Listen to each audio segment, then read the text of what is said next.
कि आगे कोई नीति लिख सकेगा। चाणक्य हों, विदुर हों, नारद हों, ये सारे जितने नीतिज्ञ हुए हैं सबकी नीतियां समाविष्ट हैं नीति वाक्यामृत में। सोमदेव का नाम अभी आप नेट पे भी खोलो ना तो अभी निकलेगा तुरंत।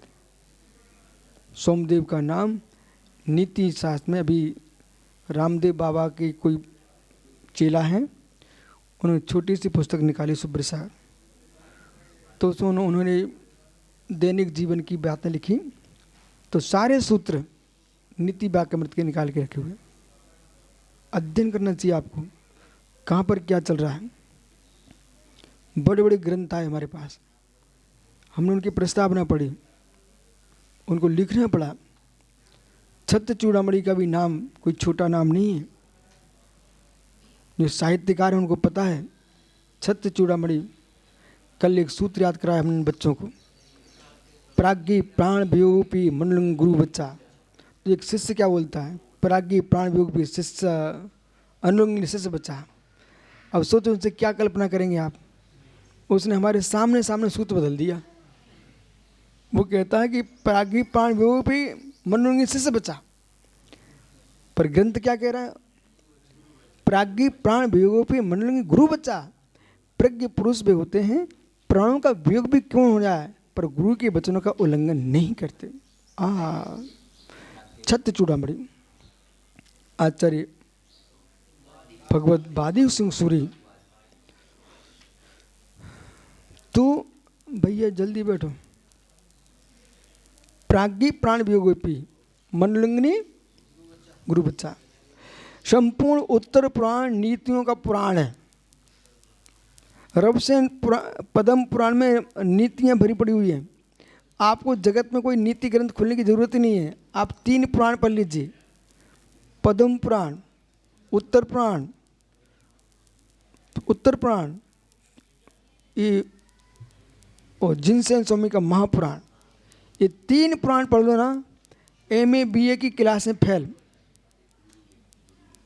आप विश्वास मानिए, सारी विद्या भरी हुई हैं पद्म पुराण में, उत्तर पुराण में और आदि पुराण महापुराण में। हरिवंश है, वो भी है, महान है, लेकिन नीति की प्रधानता से मधुरता किसी के अंदर है तो जिनसेन स्वामी के महापुराण में है। और जीवन की रहस्यमयी व्याख्या शांति में की गई तो वो रवसेन स्वामी का राम के ऊपर लिखा गया पद्म पुराण है। और शुद्ध नीति पढ़ना है तो कोई पुराण नहीं पढ़ना आपको, नीति वाक्यामृत। नमक का स्वाद लेना तो दाल में भी ले सकते हो, साग में भी ले सकते हो। शुद्ध नमक खाना है तो नमक की डली ही खाना पड़ेगी। तो नीति जो ग्रंथ, जो काव्य ग्रंथ हैं, इनमें नीति नमक की भांति मिली हुई है। शुद्ध नमक है तो एक ग्रंथ है। तो यहां पर समझा रहे हैं राजदूत। राजदूत जो है पूर्व में कहा, जो कि उच्च कुलीन हो, प्रज्ञावंत हो, राष्ट्रभक्त हो, स्वामी भक्त हो, शुचि प्रणाम हो, मूर्खता रहित हो और निर्लोभ हो, ऐसे व्यक्ति को राज्य का दूत बना के भेजना चाहिए। यदि राजदूत ही लोभ में आ गया, और लोभ सुनिए, धन लोभ, भूमि लोभ, अधिकार लोभ और नारी लोभ, सारे लोभ एक किनारे हैं। स्त्री का लोभ प्रचंड है। रावण की लंका का नाश किसके माध्यम से हुआ? स्त्री लोभ। बड़े बड़े राजे महाराजे नष्ट हुए हैं स्त्री के राग के लोभ में। राजदूत संयमी होना चाहिए, शीलवंत। सो स्त्री उसको स्त्री दिखे, बाकी सब माता बहनें दिखें। वो कहीं स्त्री के राग में कहीं चला गया, विदेश में फंस गया, वो तो नारी के कहने पर कौन नहीं मर गए। नारी के उलझन चंगुल में फंसे कौन नहीं मर गए। इसलिए नारी लोभी नहीं होना चाहिए। प्रमोद भाई, लोभी आदमी ही कल्याण कर पाएगा सुपर का। पूर्व में 5वें सूत्र में कहा, बिना ज्ञात किए, सूचना किए दूत को किसी भी राज्य की राजसभा में प्रवेश नहीं करना चाहिए और बिना सूचना के बाहर नहीं निकलना चाहिए। पहला सूत्र, ठीक है ना। अब आगे विशेष बात, अब यहाँ भूल कहाँ हो रही है कि एक बार सूत्र कहा और आपने उसको मान लिया, तो आपको निर्देश और आदेश दो बातें ध्यान रखना चाहिए। निर्देश और आदेश, इन दोनों में क्या अंतर भाई जितेंद्र सागर जी? निर्देश और आदेश।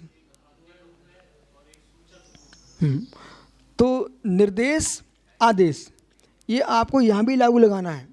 निर्देश आदेश, निर्देशित किया गया है कि साहब की ड्यूटी मुडराज आए हों वहाँ पर, उन्हें चले जाना चाहिए, ठीक है, निर्देशित किया गया है।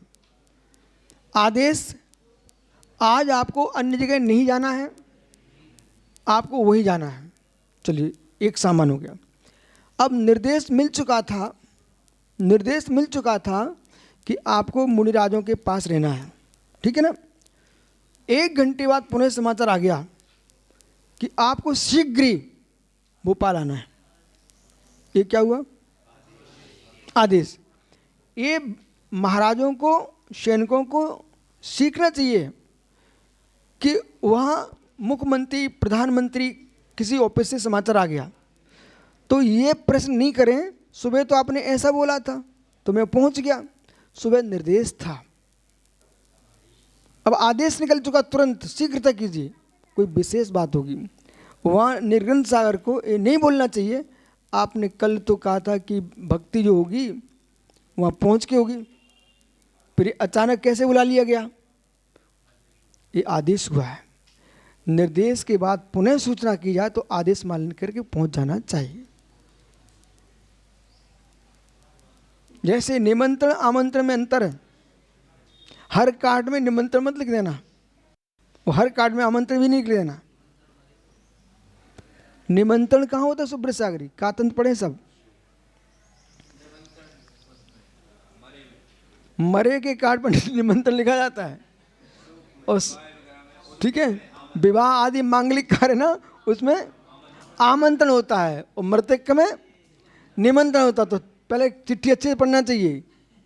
जिनका श्राद्ध न भुंजित, जिनका तेरे खाने का त्याग है, मरे का खाने का त्याग है, उन्हें कार्ड पढ़ना चाहिए। उसमें निमंत्रण लिखा है आप जाना मत, वो मरे का भोजन है, और आमंत्रण लिखा है वो मांगलिक कार्य का भोजन है, ठीक है ना।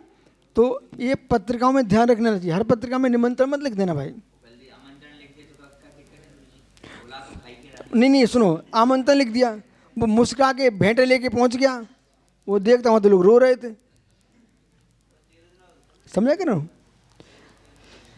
तो आदेश और निर्देश, अब ये कह रहे हैं कि पहले निर्देश किया था कि दूत को अनुमति लेकर के प्रवेश करना चाहिए, वो अनुमति लेकर वापस आना चाहिए।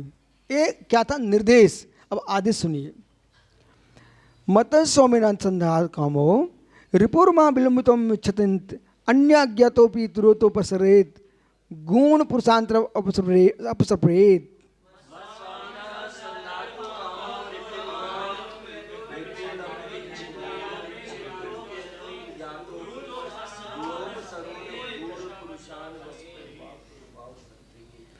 सुनो, दूत क्यों भेजा जाता है? अपने देश की सूचना और पर देश के रहस्य को खोज के लाना। मर्म भेदी बाण एक समय काम ना कर सके, लेकिन दूत को मर्म समझ के आना चाहिए। जासूस अलग होते हैं, दूत अलग होता है। दूत जो है ना सामने सामने जाता है, राजसभा में खड़ा होता है, और जासूस ना भेद बदल करके किसी भी रूप में कहीं भी छुप करके आपकी जासूसी जानकारी ले सकता है, वो जासूस कहलाता है, ठीक है ना। पर दूत जो है ना राष्ट्र सम्मान को प्राप्त होता है, उसके लिए सम्मान मिलेगा। जैसे भारत का दूत दूसरे देश जाएगा तो दूत का बात क्या है, सम्मान होगा। विदेश का दूत भले हमारे शत्रु देश क्यों ना हो, दूत आएगा तो दूत का सम्मान होता है, दूत की हत्या नहीं की जाती, दूत का अपमान नहीं होता है। अब यह क्या समझा रहे हैं? मत स्वामी संघातक काम हो। दूत को अपने स्वामी के काम से गया था, ठीक है। उससे मालूम चल गया दूध को चौकन्ना होना चाहिए, दूध को चौकन्ना 24 घंटे। सभा में पहुंचते ही वो समझ लेता है, निश्चित हो जाए कि शत्रु मत्ता स्वामी असंधातु कामो रिपुर्भा। दूत क्यों भेजा था? संघात के लिए, संधि के लिए।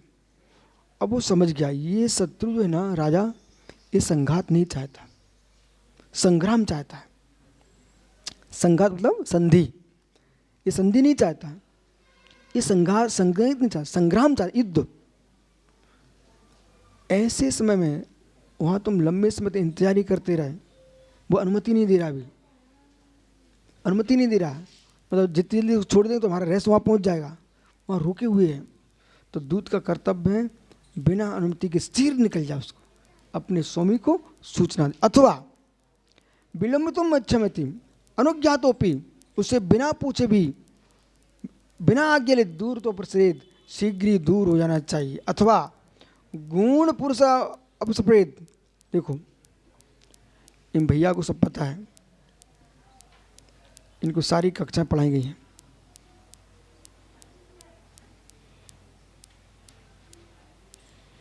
इधर तुम स्वामी हो, तुम्हारे पीछे खड़े हैं, इधर संकेत कर दिए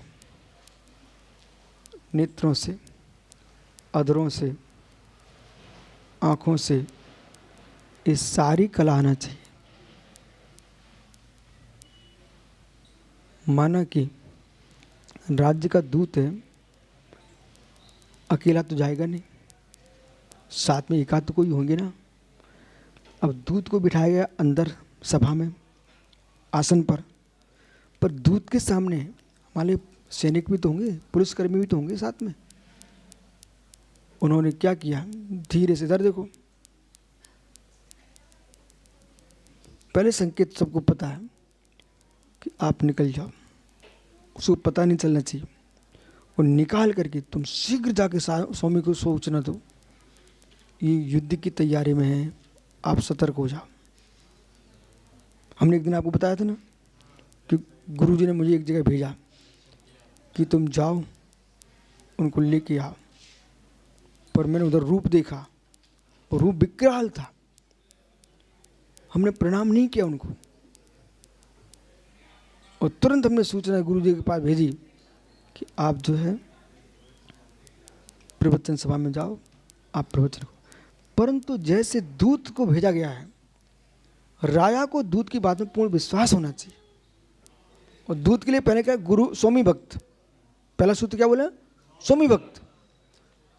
जो कि तुम्हें बात करना चाहिए। लक्ष्मीबाई के साथ क्या हुआ, गैरों ने थोड़ी वो किया, अपने लोगों के देश के लोगों ने दगा दिया ना। जब भी बुंदेलखंडी बोलो, जब भी आंख फूटेगी घर के कुर्बे से, ठीक है ना। जितने भी देश में कहीं ना कहीं जितने ब्लास्ट होते हैं, जितने बम फेंकते, कहीं ना कहीं तुम्हारे देश का आदमी मिलेगा। सुरंग कौन देता है? इसलिए आपका कर्तव्य साख सागरी।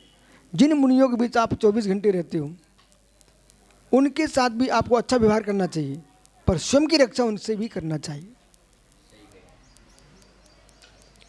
स्वयं की रक्षा उनसे भी करना चाहिए। परिणाम है जीव के। कब तुमको कौन दगा दे, बोलो योगी। मैंने पूरा इतिहास पढ़ा है, आंखों से देखा है। जो कभी अपने गुरु का मल उठाते थे बेटा, वे गुरु को जीने नहीं दे रहे।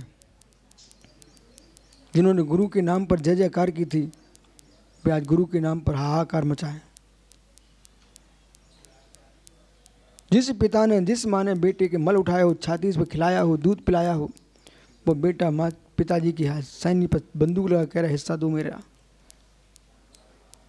तुम किस बात की संतान हो?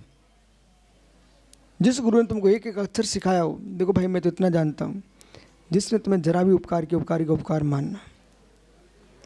कितनी बड़ी ऊंचाइयां पालो, आचार क्या महानाचार बन जाओ, तब भी अपने गुरु को भूलना नहीं,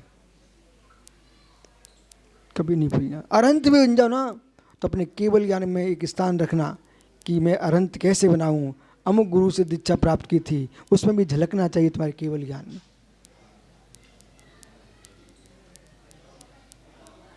बोलो बराबर है कि नहीं?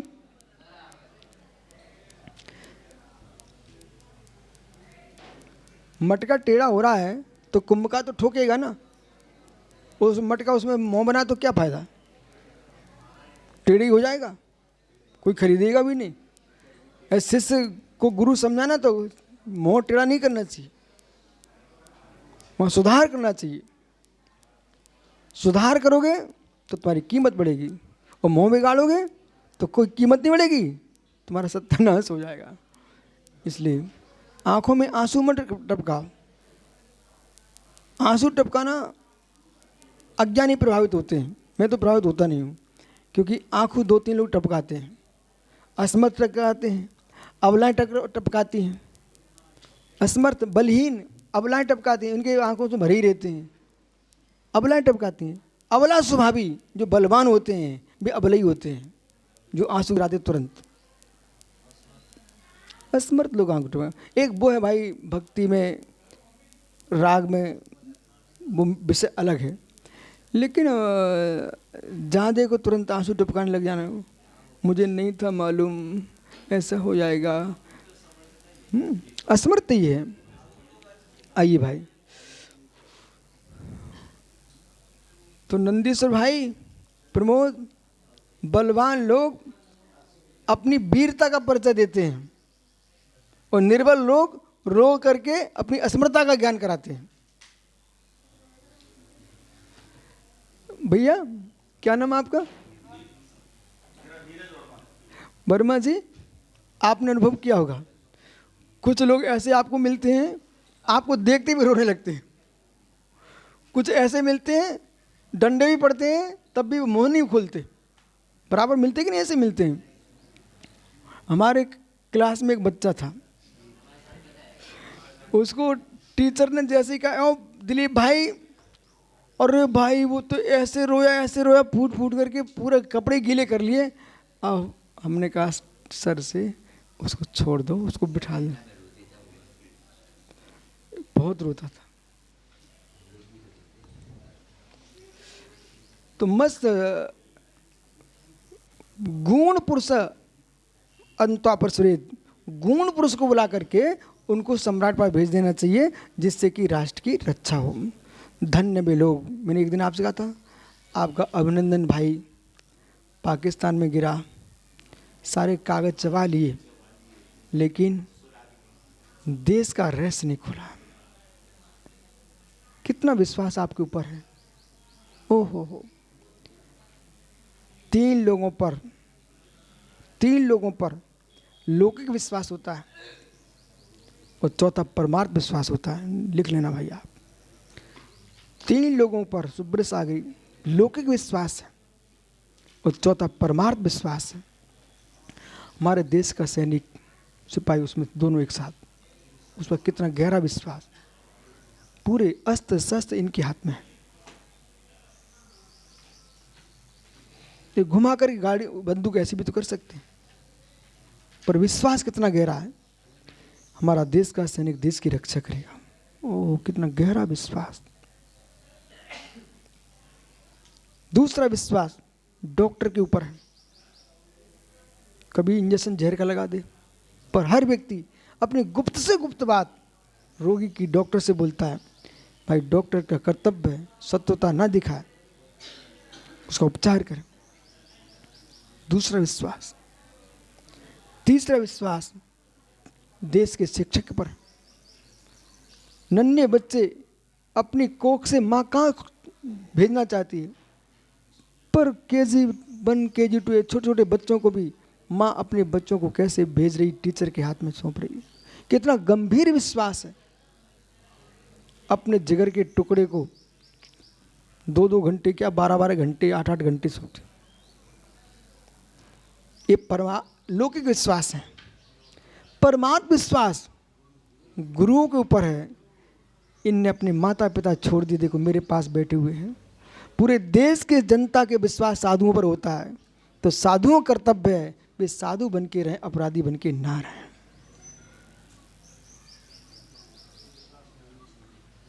जब वर्मा जी किसी साधु सामने खड़े हों, कैसा ऐसा हुआ, उसमें सकल साधु समाज का स्तर कितना नीचे गिर गया। गिरिडीह की जेल में नहीं गए थे प्रवचन करने, सागर की जेल में प्रवचन, कितनी जेलों में प्रवचन करने गए। अम्मा भैया मैं जेल में गया प्रवचन करने, वहाँ पर कुछ साधु महात्मा जी जेल में थे। मुझे बड़ा दुख हुआ इस बात का कि आपको यहाँ आने के पहले भेष बदल देते वाला, क्योंकि हमारे देश का चाहे दिगंबर भेषी हो, चाहे कपड़े वाले साधु हो, चाहे भगवा हो, चाहे पीले कपड़े पहने हो, साधु की मुद्रा में कोई जेल में दिखे ना। समझ रहे ना? बाबा भारती का दृष्टांत रखना। पढ़े क्लास में वो खड़क सिंह डाकू ने लंगड़े का भेष बनाया। जब हम पढ़ते थे 8वीं क्लास की हिंदी में पाठ चलता था, बाबा भारती खड़क सिंह बराबर। तो बाबा भारती का घोड़ा खड़क सिंह ने अपाहिज होकर छीन लिया, फिर दूर लेके चला गया। थोड़ा सोचता कि अब थोड़ा आएंगे बाबा, एक वृक्ष के नीचे बांध करके सो गया। बाबा भारती पहुँचे, चाहते अपने घोड़े को ले जाते, लेकिन शिक्षा बोलेगी फिर मैं भी डाकू हो जाएगा। उसको जगाया, वो कहा भाई तुझे घोड़ा ही ले जाना था, मेरे में क्या ताकत थी, तू डाकू बन के ही ले जाता, अपाहिज बन के तुम लेके गए हो। जगत में लोग अपाहिजों पर विश्वास नहीं करेंगे, ये बात तुम किसी से बताना नहीं कि हमने अपाहिज होकर के बाबा भारती का घोड़ा छीन लिया है। इस शिक्षाप्रद कथाएं चलती थी, कहानी होती थी, कितनी बड़ी बात है ना। शेष आगे विचार करें।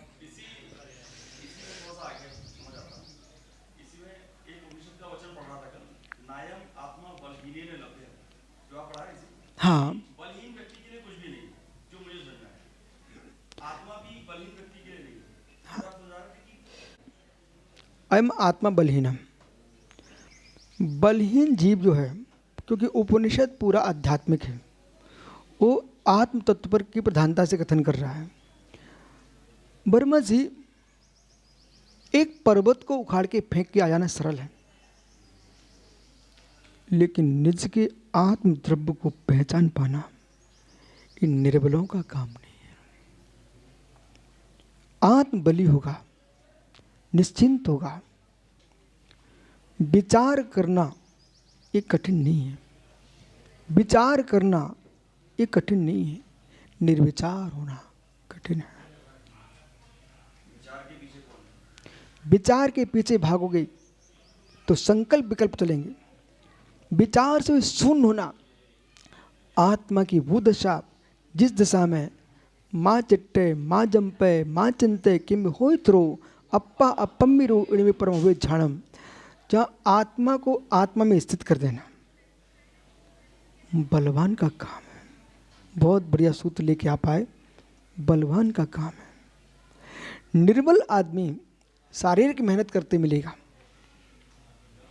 निर्बल जो ज्ञान बली नहीं है वो शारीरिक मेहनत करते मिलेगा, वो ज्ञान बली होगा किसी ऑफिस में काम करते मिलेगा बराबर। और उसे बलवान होगा तो ऑफिस में काम भी नहीं करेगा, हस्ताक्षर करेगा। और बलवान होगा वो मात्र देख रहा है, साक्षी भाव, हस्ताक्षर भी नहीं करेगा।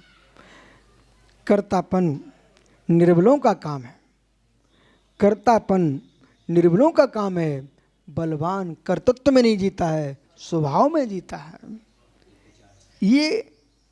ये दृष्टि उपनिषद की थी। समय सार।